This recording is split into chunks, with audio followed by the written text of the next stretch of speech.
before you go in that house, you need to leave work at work. When you go in there, your husband, your father. So often, we bring all of the failure or the success of our occupation into our home life, and we end up creating a crucible of discouragement and fear and anger in a place that matters the most.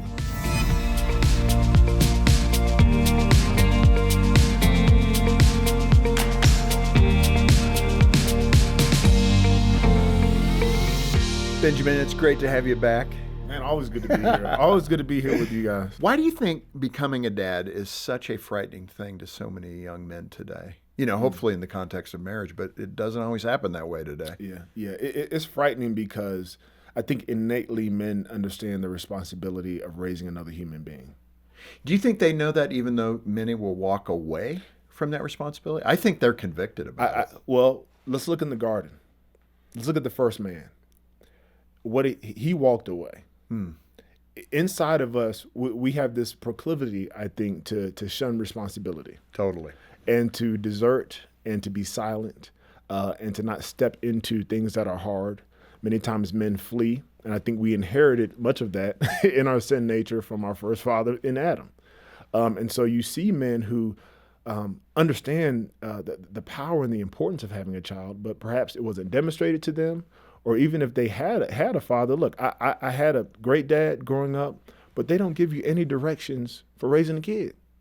Like you leave the hospital and have nothing. There's no manual. They give you better directions for putting together a bicycle than they do for raising a kid. And so it can be a very scary thing for a dad, especially if he's not even secure in his own masculinity and who he is as a man, to ask him to do that for someone else.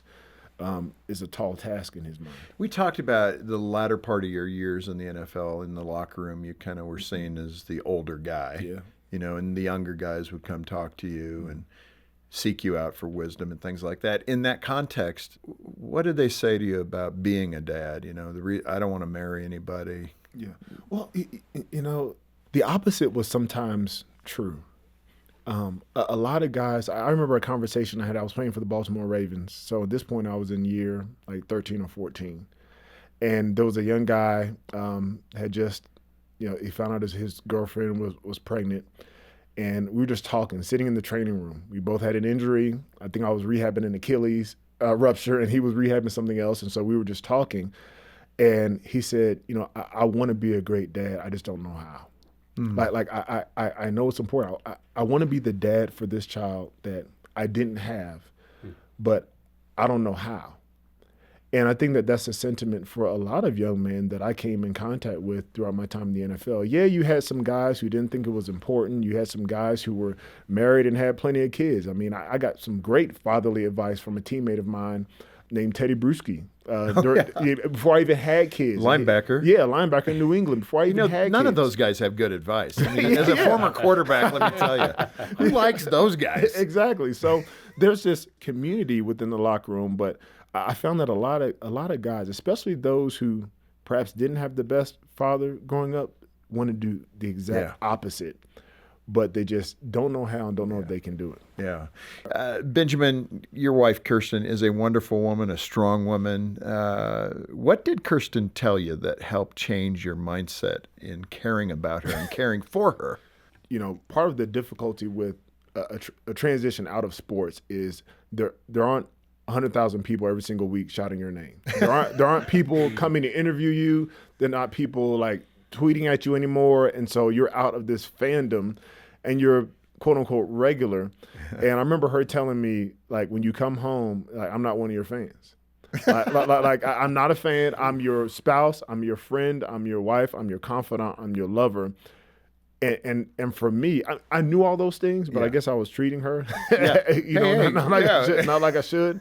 And it's just one of those reminders that, you know, the relationship between husband and wife in the home is mutual. Fandom is what can I get from you, and the relationship with your spouse is what can I do for you. I mean, that's a really interesting insight. I mean, when you're in the spotlight, and your wife is there trying to keep you on the ground, Yeah. Many women feel insecure about their bodies, obviously. Men do too, to be frank. That's part of it. Yeah. But you had a story in the book about a time when you were thinking, and I think Kirsten may have been pregnant. I can't remember exactly. But you kind of went out of your way to demonstrate, I'm thinking about you. Yeah. And you called some place to get some clothing for her. What happened? I found out very early in my marriage about body image. And especially as a woman's body goes through so much when they're pregnant, stuff that we don't, stuff that we can't understand. You know, we can appreciate it, but the words we say as husbands, I always say that loving your child or starting your family starts before the baby is even in your arms, and that starts with how you treat mom, how you treat your wife, how you treat the mother of your child. What are you saying? How are you affirming her? How are you loving her? How are you speaking life into her as she's going through all these physical changes? Part of the book is really telling men, these are the changes that are going to happen. Here's what you can do to be the best version of yourself to support her.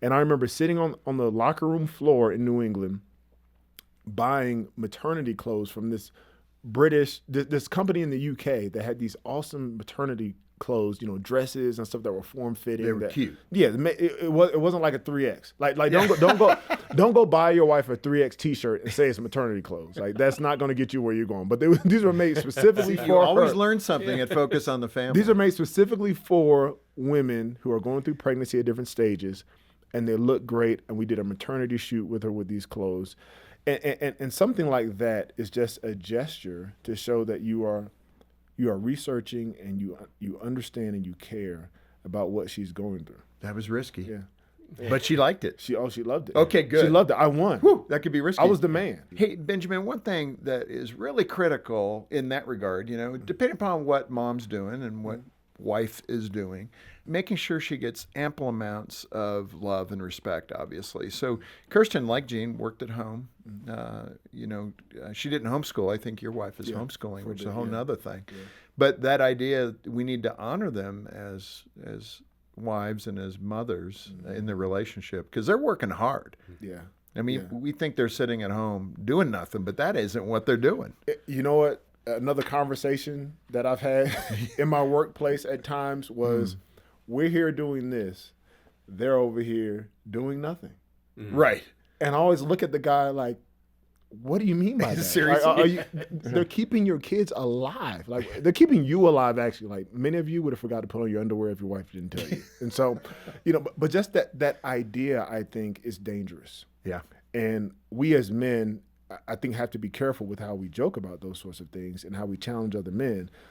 But, there's a wonderful book about love languages. And if you understand that every woman has kind of a different way she feels cared for and loved. As a man, as a father, it's your job to be a student of her.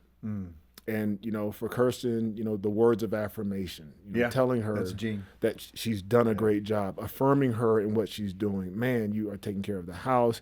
If she's working outside of the house, you're doing a great job there.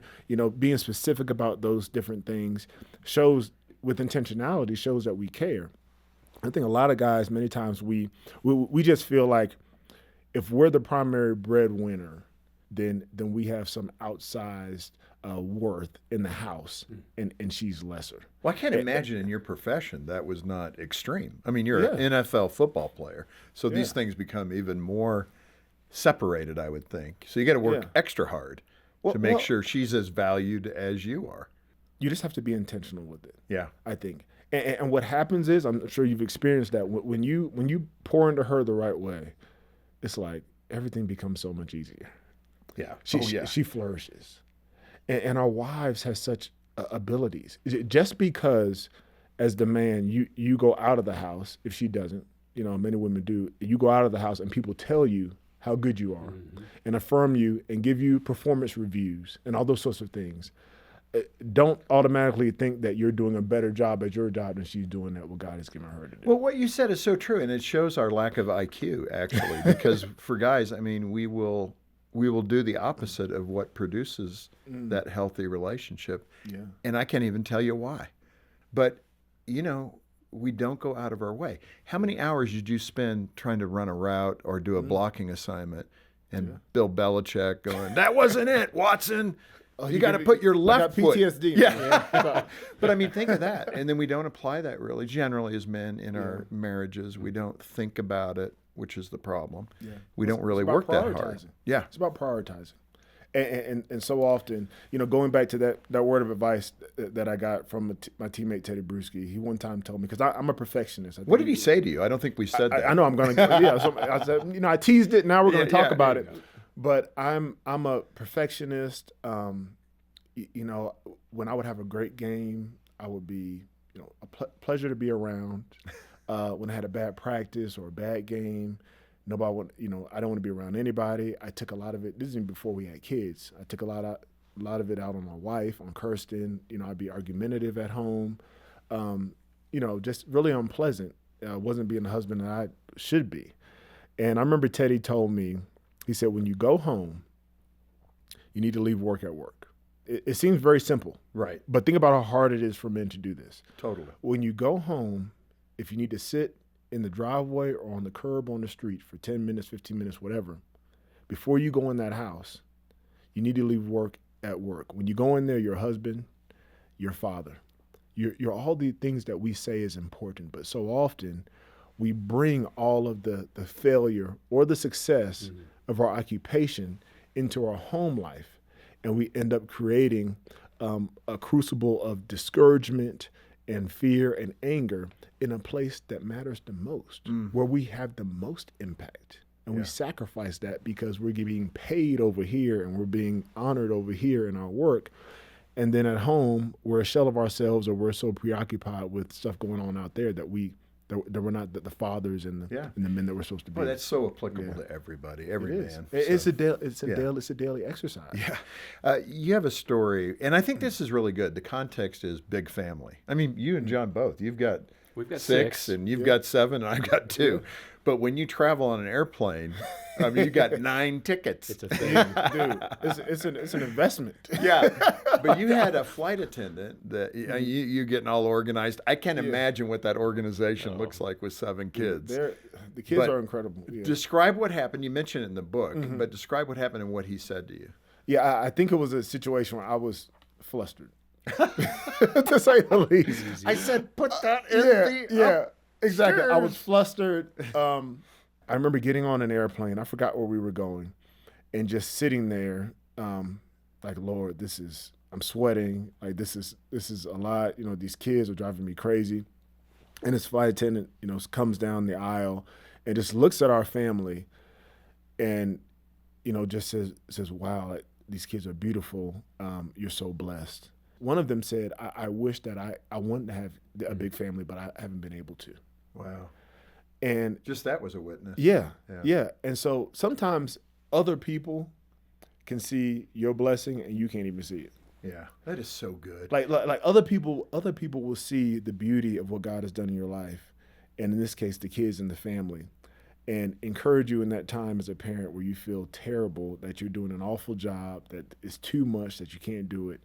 And then God will use a flight attendant on a flight to say, "Man, look at what I've done." Especially when your attitude is bad. Exactly. And immediately I'm like, "Lord, thank you. Right. Lord, thank you that we're on the plane. Thank you that we're able to go where we're going." Yeah, absolutely. Let me ask you. We got a few minutes left, but how is manhood laid out in the Bible, and why is the presence of a father in a family so critical? We touched on it in the opening way back when. But I think, our good friend, Dr. Brad Wilcox, researcher, sociologist out of the University of Virginia, and others are now coming to this conclusion, dads play a big role in the well-being of a family when they're doing their role correctly or adequately. Yeah. So in that context, what do you see in the Bible about being a husband and a father? Yeah, the Bible talks a lot about fatherhood, talks a lot about marriage, being a husband. Talks about how marriage is a reflection of Christ and his church, the importance of marriage in our culture. It talks about children being an inheritance in Psalm 127 from the Lord, being like arrows in the hand of a warrior. We want to send them out into the world fully equipped to do every good work, and that comes from the Father. We see in Scripture where fathers don't do their job. We think about people like, I was just reading about Eli, about the priest, and how he's letting his sons do things that were an abomination. And what happens when a father is not active? We see the repercussions of that. But we also see a God who says that he will, be a father for the fatherless. And we see that ultimately, when it comes to fatherhood, we as men are called to be the priest providers, protectors in our homes. We're to provide for our families. That's what the Bible calls us to do. We're to protect them physically, emotionally, spiritually. We're to be like a priest for them. We're supposed to go before the Lord on behalf of our families. What word do you have for us to hang in there, to engage and become better over time? Yeah. Dads, your presence is more important than your perfection. Your presence is more important than your perfection. And presence is not just physical. You can be physically present and emotionally absent. Right. Your presence is about your emotional availability for your wife and for your kids. Your presence is about your spiritual readiness to engage. And also your presence is about physically being there. Right. With your family, with your wife, at home. We're all going to fail. And I think that the larger issue for me as a perfectionist, in the home is one thing, but the larger issue with a perfectionist is not understanding grace. Yeah. And a lot of times as a perfectionist, I'll give grace to other people, won't give it to myself. For some reason, I think I'm above grace. Wow. And what God is saying, no, my grace is enough for you. My blood is enough for you as a father, as a worker, as a husband, as a leader, as a businessman, whatever it is, as a sinner, my grace is enough for your perfection. Don't think that you're above it. The last thing is about perseverance. The Bible talks a lot about perseverance. And it's not too late as a dad. If you haven't done this thing well and you've been poor at it, you've been absent physically, emotionally, spiritually, maybe you've been violent, whatever it is, you've done things that you know you shouldn't. It's time to turn your hearts back, to ask for forgiveness. I've had to do that before. Said something to the kid, shouldn't have said that. And then persevere to move forward because you understand that there's a certain goal and that in order to get there, you've got to persevere through. Wow, that is good stuff, Benjamin. You'd be a key in any locker room. Yeah, seriously. Your great book, The New Dad's Playbook, Gearing Up for the Biggest Game of Your Life. And it's so true. At the end of it, you've already done it. You've retired at 39. Now when you get down the next many years, it's your family that's most important. Yeah. I mean, it might have been great to catch a pass from Brady, but man, it's going to be a much better thing to catch a pass from one of your kids.